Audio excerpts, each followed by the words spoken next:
Hello, I'm Mark, and well, this is Maggie Moo, and together we're here to introduce the Underground History Show.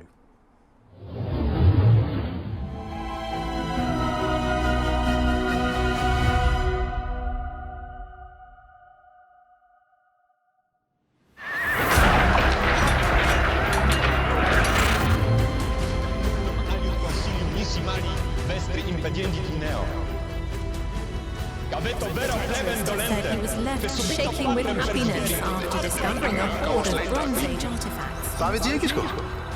Björn, setjum stór rökstól á borð. Hvað hef ég gjört?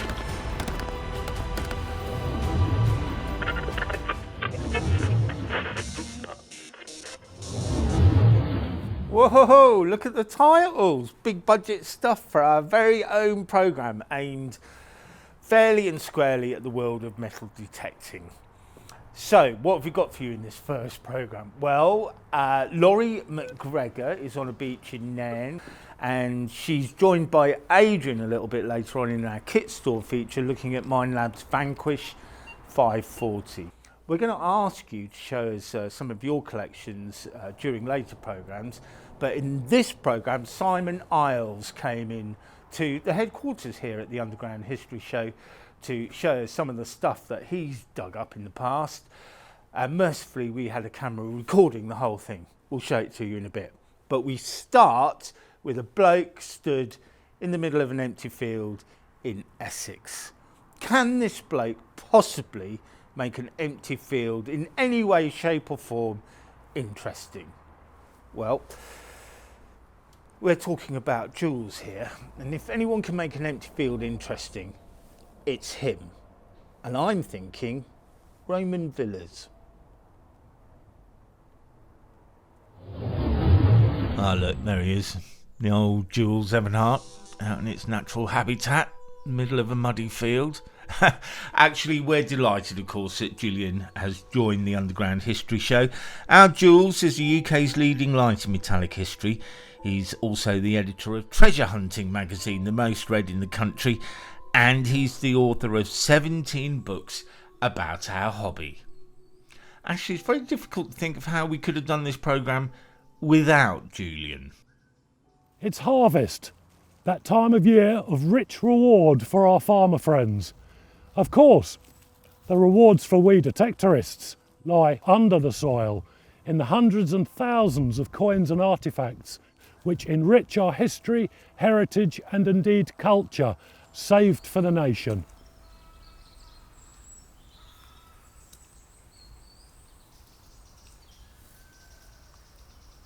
Well, I've been detecting now for more years than I care to think. In fact, it's approaching the big 5-0. And in that time, I've come to a conclusion, and that is that sharing knowledge, sharing facts, sharing observations is critically important to the ongoing nature of our hobby. And I would like to demonstrate that by sharing with you all this Essex cornfield. Well, that's not much of a share, you might ask, but actually it is. Because if you look around here, there's some small undulations. Okay, I can tell you're still not that impressed. These undulations relate to Roman settlement. How do I know that? Only through experience and the sharing of knowledge through other people. Now, this, believe it or not, 1,700 years ago, was a luxurious, probably 20-room Roman villa owned by, shall we have a guess at? We don't know, a senator, maybe an imperially employed general who resided, his office was in Colchester, but his importance and stature in Roman society meant that he lived 15 miles away in a rural countryside, surrounded by some soldiers to help him out, certainly slaves and his family. This is not a farmstead.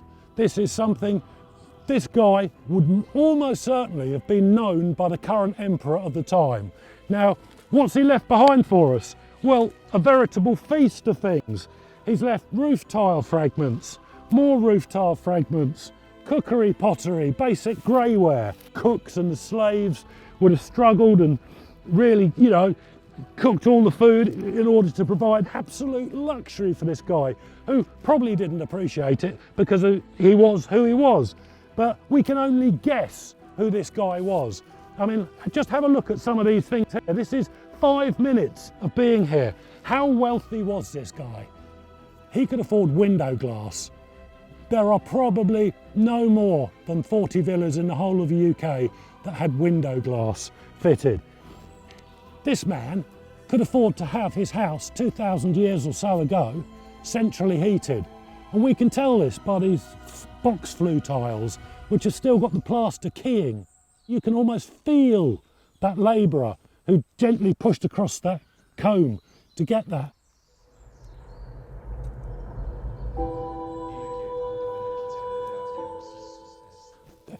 From people walking around the field with their dogs, families out for a nice countryside evening walk. Very few people are aware of what once stood here, the sheer opulence, the magnificence and the sheer power that would have dominated this countryside for miles and miles around. Everyone would have known this guy, the remaining Celtic tribes that were still in existence, everybody would have known him. And he probably, as we've already said, was employed somewhere in Colchester. Did he have to go to work every day like you and me?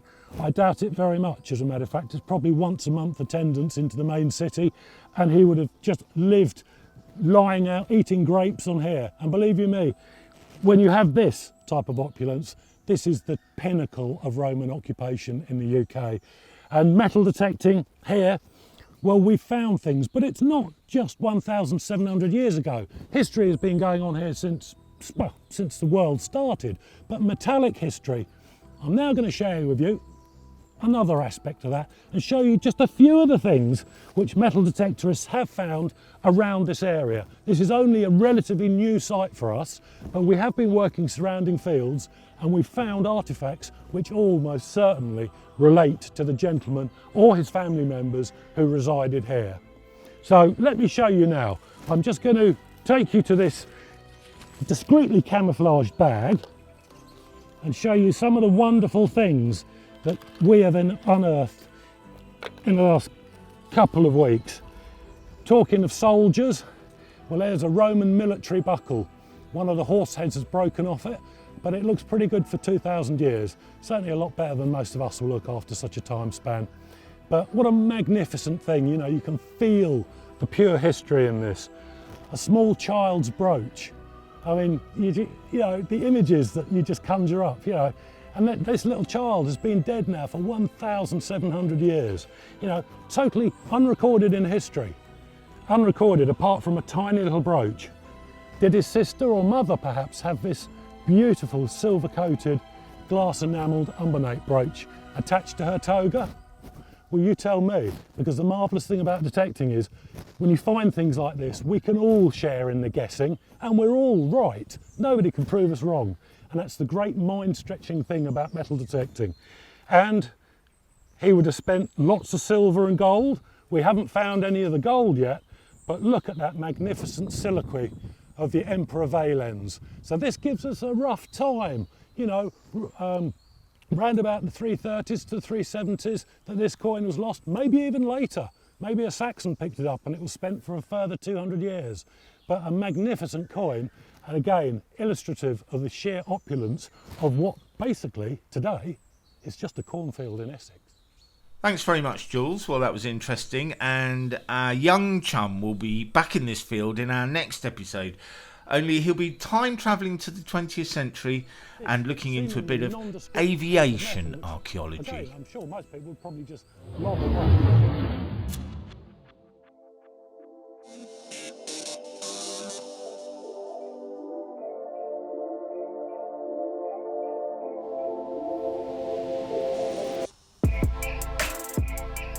Inverness Detectorists is one of the country's newest clubs.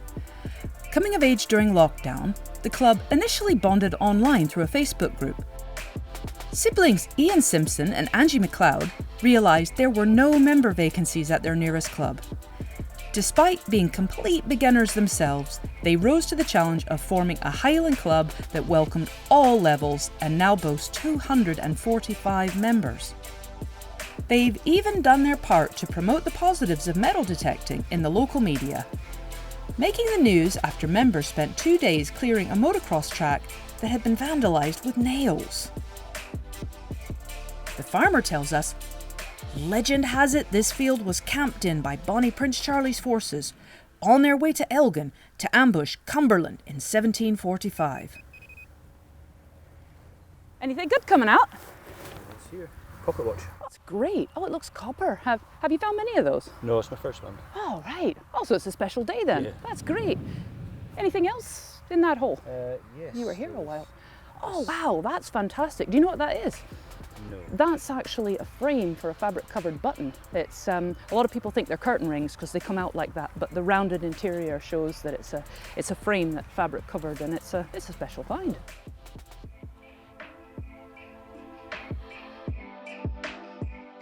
Wow, that is amazing. That is truly, that's military, that is. I wonder if that's the 72nd Regiment or something. Mm-hmm. Wow, that's really lovely.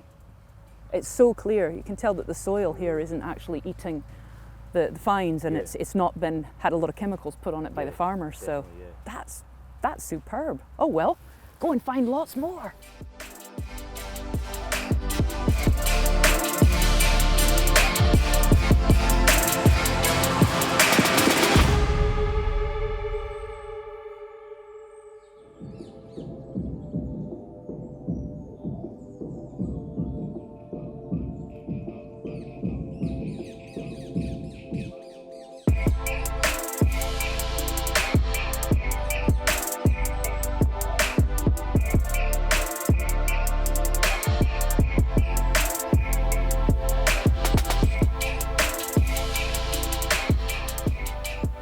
One of the gifts of our hobby is getting out and about in nature. Every season offers different species, but not all are friendly. This pretty yellow plant is the ragwort, and it's a poisonous weed. It poses a real risk to livestock. However, its flowers are among the most visited by butterflies in the UK. It can regenerate from its roots if these are not completely removed. If the Jacobite forces did camp in this field, the artifacts would be difficult to locate because older locals tell us that the field has had multiple loads of fill and topsoil spread on it in their lifetimes. Another local tells us that this field was a campsite for Allied troops in World War II, and also a long-time campsite for cadets and reserve units into recent memory.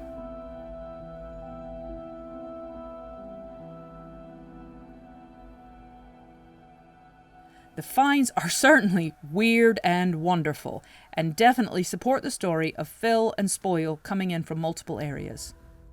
Cap badges have been detected in abundance, again supporting the 20th century military campsite reports. This print plate, which we've reversed for legibility, is one of several found on the site. Fixed print plates like this were actually in use even after 1450, when Johannes Gutenberg introduced the metal, movable type printing press in Europe. This fixed plate is made of cheap white metal, and these sort were sometimes used to print into soft material. However, this may be Edwardian, as these plates were also used in the mass production of pamphlets.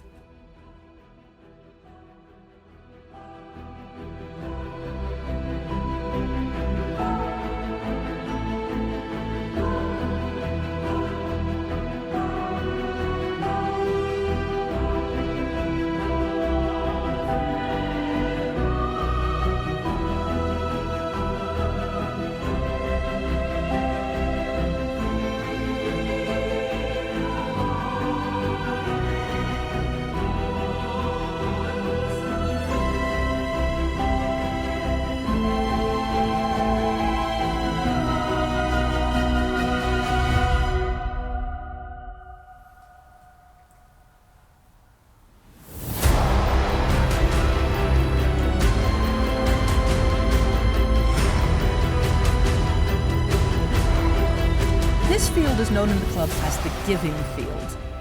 As well as several hundred finds, it also gives freely of the gift of detector fooling coke. I wonder if it was from the traction engines waiting to get onto the old road. More likely, multiple loads of rubbish brought in here, There's certainly evidence of burning and a previous life as a dump. Old maps don't show any buildings on this site.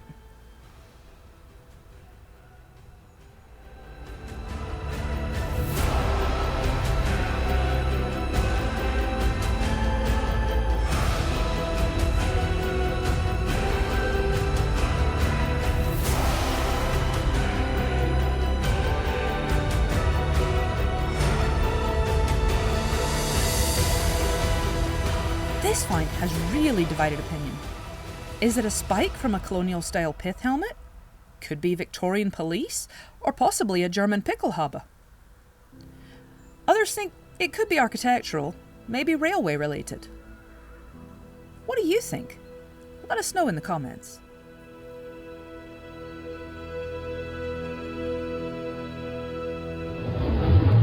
Our flame-haired detecting goddess, Laurie McGregor, is a passionate detectorist. Only recently coming into our hobby, she's already got a loyal following on social media. I'll be putting the 540 Pro Pack through its paces at a beach in the far north of Scotland, while Adrian Gaylor has a date with the wee red beauty on farmland in Essex. The entry-level sector is a crowded place. Every year, it seems, there's a new player loading new tech. Entry-level detectors are big sellers, so it's crucial for manufacturers to get this right. Minelab, for their part, launched the Vanquish line in 2019. With its bold styling, you certainly won't confuse it with any other machine. The Vanquish 540 is the top-end detector in Minelab's entry-level adult range. This is a great machine to grow through with you. You can just turn it on and go. You don't have to worry about anything. Minelab's wonderful multi-IQ system means you don't even have to worry about ground balancing it. It just does it. It's great.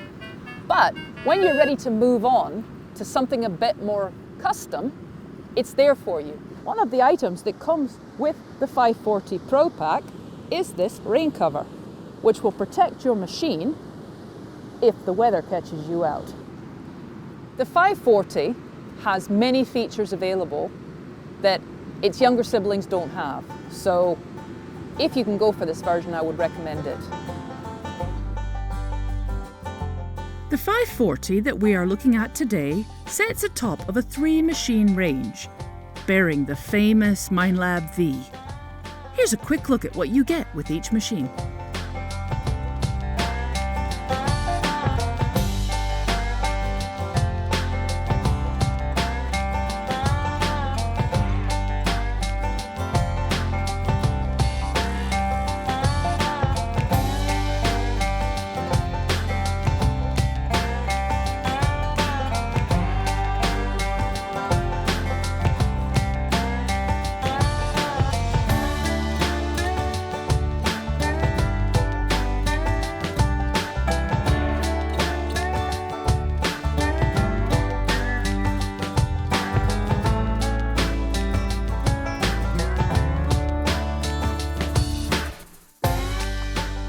Some features are really worth the extra cost. One of these is the inbuilt pinpointer, which, unlike the Equinox, you don't push the button once and just pinpoint. You have to hold it down, but it's very easy to keep depressed. You wait for the lines to come together, and it's absolutely under your coil, right in the center every time. The pinpointer is supremely accurate. I would advise, though, that you practice with it, because one of the features of this machine is that it detunes the signal for you. It narrows the field on the pinpoint, so it tidies it up. If you're a bit slow, you might have to let go of the button and go back to it as it narrows the field. But it's very, very accurate. For the beginning detectorist with a bit more change in their pocket, who wants to get a machine that can grow with them, the 540 is a fantastic choice. You can just turn it on and go. It will hold your hand, it will teach you. As you become more accomplished, you can customize the machine. There's a custom mode where you can notch out the signals that you don't want the machine to tell you about. The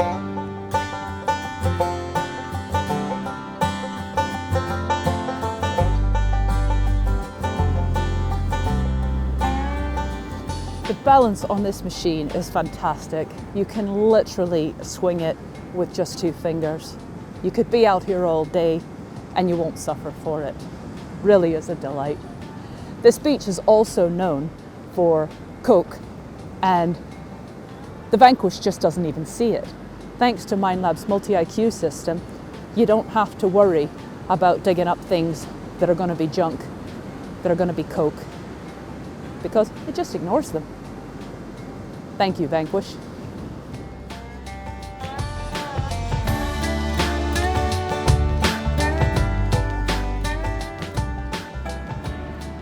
The Pro Pack comes with wireless headphones, 2 coils, and this very handy rain cover that will see you protected when the weather gets a bit unpredictable.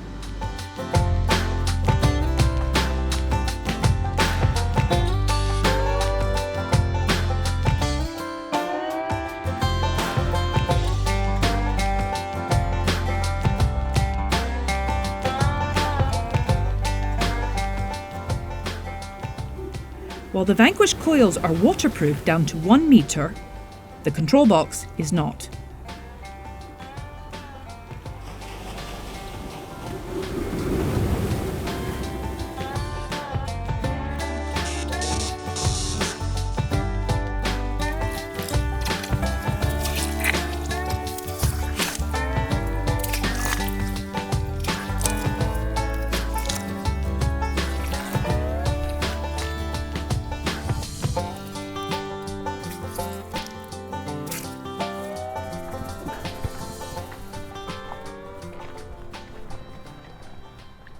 Essex, not far from the ancient Roman town of Colchester, where the Romans successfully vanquished their enemies.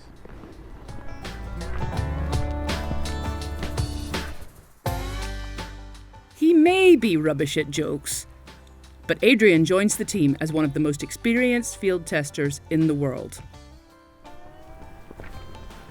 I think that sets the right tone.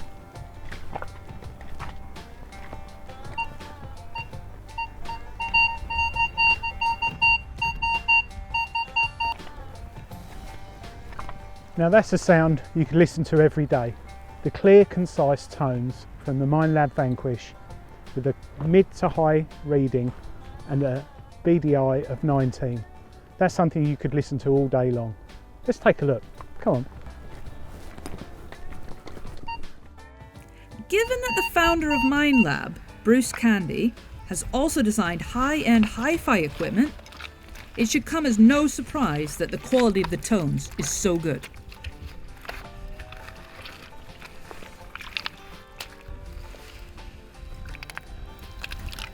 Minelab have more patents for metal detecting technology than any other brand, and the Vanquish gets its fair share of that family silver.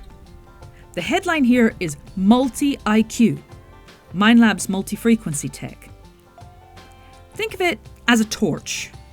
The wider the beam, or in the detector's cases, the width of the range of frequencies sent and received by the coil head, the more types of metal are picked up. Some metals will reflect lower, mid, or high frequencies respectively. Use them all and you'll see more metal. A lot of emphasis is put on depth, and while the Vanquish is certainly capable on that metric, it's recovery speed and discrimination that makes the real difference, particularly on trashy sites. Back to the mud. This stuff is typical for this area. Lime-rich, loamy and clayey soils with impeded drainage to a network of streams. Or, as Adrian puts it, The soil is very, very claggy. It's very fertile land, meaning it will have been worked a lot over the centuries to feed the county. There we go. Nice little buckle. And this means fines relating to farm workers are frequent. something else that is frequent is potential electrical interference.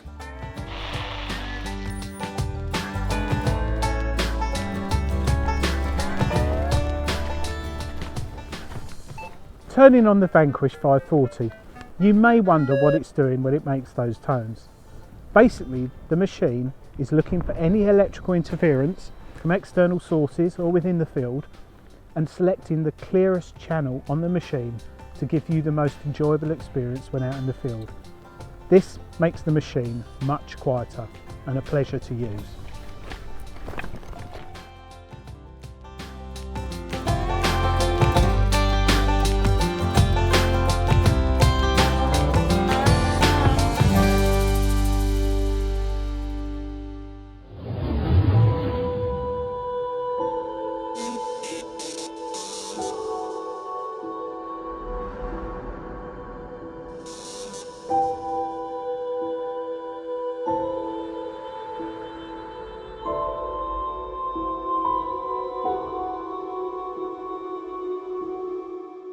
I've been detecting for about 12 years now. I used to beachcomb when I was a kid. I finally got enough money together to buy a proper metal detector and enjoyed the hobby ever since. First machine was one of those cheap £50 metal detectors. I thought I could get away with using that, but no, you need something a bit better than a £50 metal detector. So I now use Minelab Quattro. This is a Charles I shilling. Found in an area with a few other bits and pieces that Charles I. I'm not sure it's enough to warrant being a hoard yet, but if I find any more in the same area, then it will be and be recorded as a hoard, hopefully. That is nice. It's a nice, decent-sized silver coin. They always put a smile on your face. It's all stuff that tells a story. It's all. You can look at your collection and everything's. I've got a coin from Richard the Lionheart, and then I've got King John after that. When this came out of the ground, I looked at the patina and I thought, that's Bronze Age, but I'm not sure exactly what it is. So I wandered over quite quickly to see my metal detecting friend and showed it to him and said, what do you reckon? It's a bit of something and it's Bronze Age, you can tell by the patina. And he said, oh, I know what that is. That's a votive offering axe head. And I had a dream that night where I was introduced to the chief of the tribe. And I woke up from the dream and I thought, no, don't sell any of the Bronze Age. I can't. I was the keeper of those artifacts and they were safely entrusted to me. The papal bulle of Pope Gregory IX went off to the British Museum to be verified. And it turns out that there's two different types of papal bulla. One of them would be the papal bulle that you could buy if you wanted to buy your way into heaven. You'd go along to the church, possibly, I don't know, I'm not sure exactly how it works, but chat to the bishop and say, I think I've been a bad person. And you could buy a papal bulla, which would then buy your way out of hell. Get yourself into heaven if you're a rich person. This particular papal bulle has been verified by the British Museum that it was attached by rope to a papal decree. So it's not one of these ones, it is actually one from a papal decree that would have been sent out round the Christian world as to what the Pope wants to happen. Like this particular Pope decreed that black cats were the work of the devil and should be put to death, which didn't really help around the time of the Black Death, because less cats about, more rats around. This is a Henry VI groat with some lovely detail on it. A real shame, on the other side of it, it looks like it's been hit by something. It doesn't look damaged enough to be hit by a plough, but something's hit it. But the reverse of it, that's got a nice bit of detail. This is the sort of coin that us detectorists will find, and that puts a smile on our face for the day and makes the day worthwhile. I think my collection, because most of it has been found on one particular farm, and it's a visual history of the history of the land around that farm.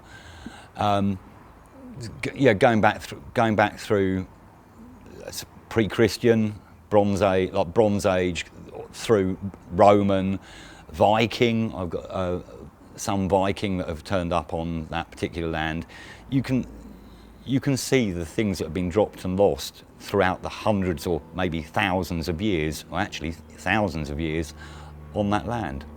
And the Finds Liaison Officer sent this off to the British Museum for a complete identification, and they still haven't got back in contact with me over this. It looks like it's a winged Thunderbolt design Celtic slingshot piece of ammo, which there isn't any recorded being found in this country. The only other one that's been recorded was found in Greece. So it's got the design on it is quite distinctly winged Thunderbolt. I think that metal detecting is good for general well-being as you're out in the fresh air.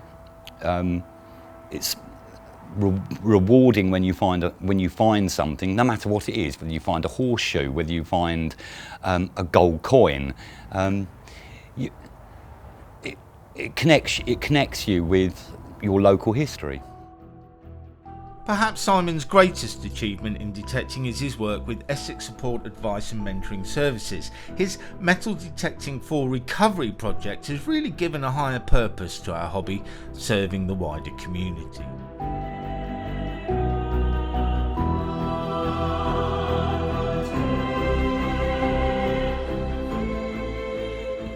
The positive benefits of metal detecting was giving those in recovery something to do to take their minds off their addiction, like helping breaking that habit,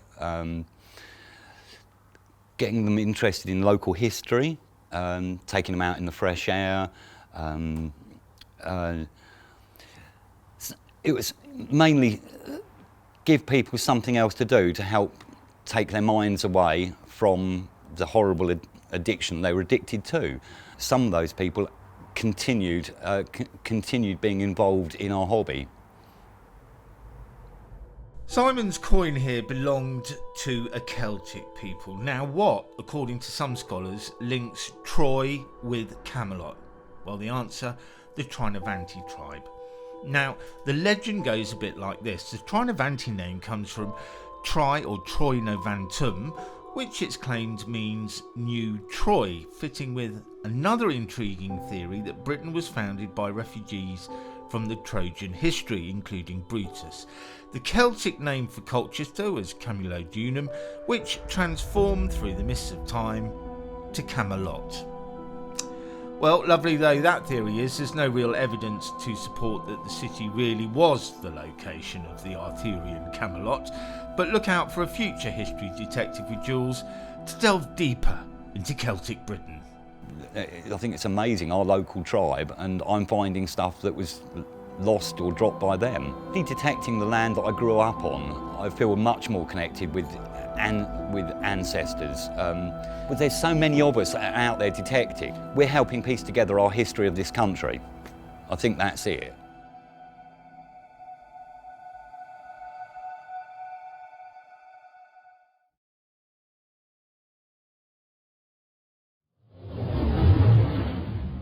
So there we are, the end of our very first The Underground History Show. Did you like it? Well, let us know in the comment boxes below, and don't forget to hit that like and subscribe button.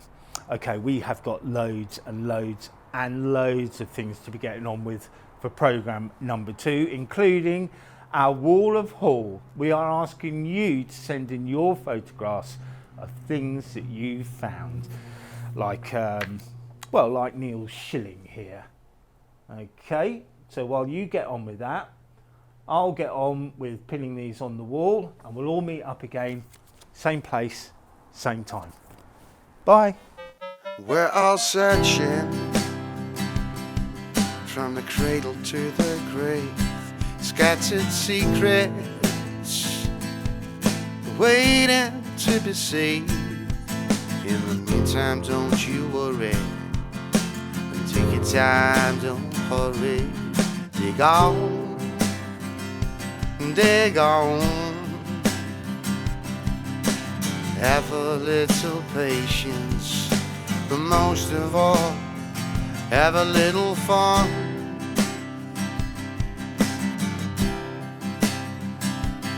keep on swinging,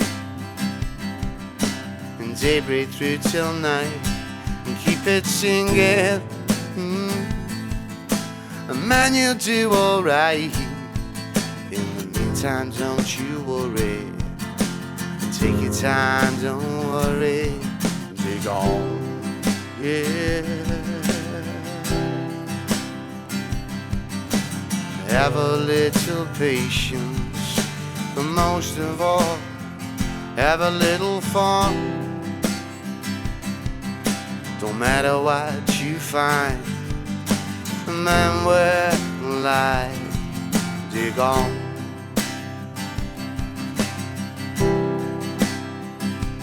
If your day's full, on a beach or in a field, and just be grateful for everything you yield. In the meantime, don't you worry, and take your time, don't